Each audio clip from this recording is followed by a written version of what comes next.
A'udzubillahi minasyaitonirrajim. Bismillahirrahmanirrahim. Assalamualaikum warahmatullahi wabarakatuh.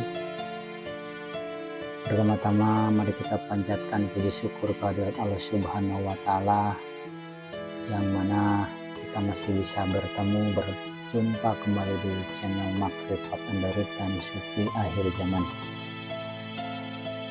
Salawat serta salam semoga dilimpah curahkan kepada junjungan kita Rasulullah Muhammad SAW serta keluarganya, para sahabatnya, para khalifahnya dan umatnya sampai akhir zaman, dan semoga kita berharap mendapatkan syafaat sampai akhir zaman.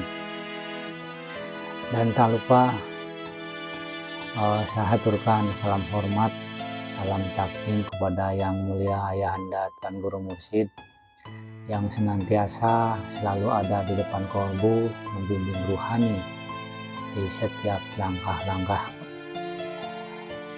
Saudara-saudaraku umat muslim sedunia, banyak riwayat yang disampaikan oleh Rasulullah Muhammad tentang kekhawatiran di akhir zaman, yang mana kebanyakan adalah orang-orang yang dipercaya sebagai ulama. Contohnya, banyak ulama yang akan menjadi ulama-ulama di neraka. Ada lagi banyak yang cerita agama tapi iman tidak sampai kerongkongan. Ada juga Islam keluar dari dirinya, ibarat panah yang melesat dari busurnya. Bahkan Islam akan kembali asing. Orang Islam banyak, tetapi seperti buih di lautan. Agama dijual murah, tidak tahu mana yang benar dan mana yang salah.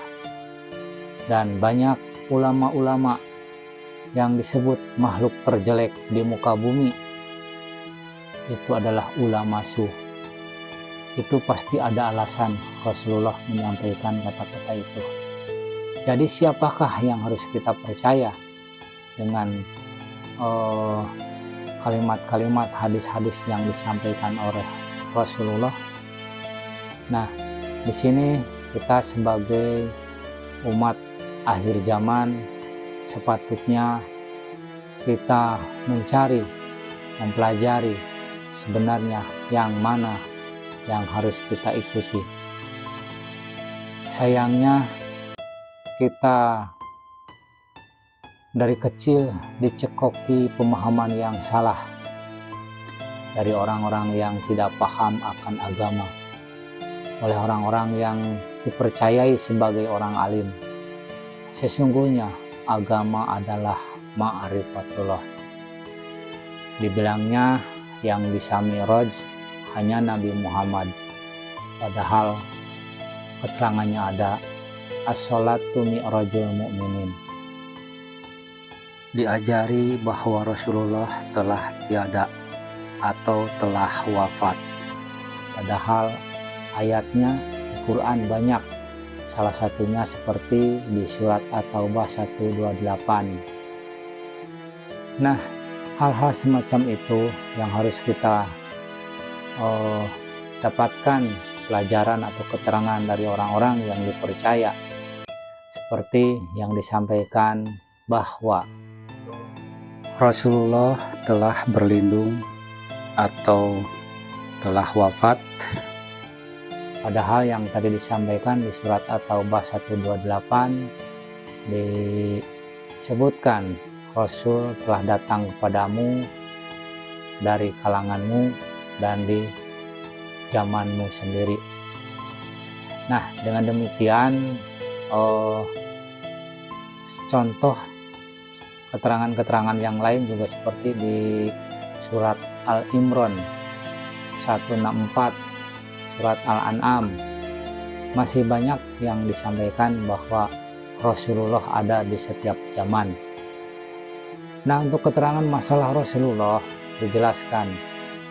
hanya dijelaskan di Thariqah Naqsabandiyah Khalidiyah bahwa Trinitas yang dianggap tabu bagi umat muslim hanya milik orang Nasrani. Trinitas itu adalah seperti yang disampaikan Nur Allah, Nur Malaikat Jibril, dan Nur Muhammad. Itulah yang disebutkan Trinitas. Nur Allah, Nur Malaikat Jibril, dan Nur Muhammad. Itulah Trinitas. Makanya dalam Al-Quran Allah menyebutnya kami. Dan itulah kami.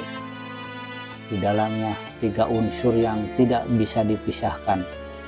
Alif, Lam, Mim. Nah, ini yang paling jarang diulas atau dibahas oleh para pengajar, para pendakwah yang selama ini hampir sama sekali tidak pernah disentuh atau tidak pernah disampaikan, atau mungkin barangkali karena ketidaktahuannya, yang mana Rasulullah di zaman ini tidak lagi disebut Rasulullah, tapi tetap sebagai utusan Allah yang di zaman ini adalah seorang walia mursidah atau ulama waris yang diwarisi kerasulan. Beliau adalah seorang manusia yang ditempati Nur Allah sebagai wakil, sebagai channel untuk umat di setiap zamannya. Nah, dengan demikian carilah Rasulullah, carilah walia mursida atau ulil amri minkum di zaman ini. Kalaupun tidak disebut Nabi, tidak disebut Rasulullah, tetapi beliau adalah channel Nur Allah. Karena Allah sendiri menggunakan sistem bahwa Tuhan tidak bisa berhampir kepada manusia dan manusia tidak bisa menghampiri Allah kecuali melewati utusannya. Itulah fiil sifat Allah dan fiil sifat wujud Allah di dunia. Ini yang dibahas tentang Rasul di akhir zaman ini, mudah-mudahan bermanfaat. Ini tentang Thariqah Naqsabandiyah Kholidiyah. Salam pembaharuan, salam kebangkitan agama tauhid, salam Indonesia Raya, ilahi anta maksudi, waridoka maksudi. Assalamualaikum warahmatullahi wabarakatuh.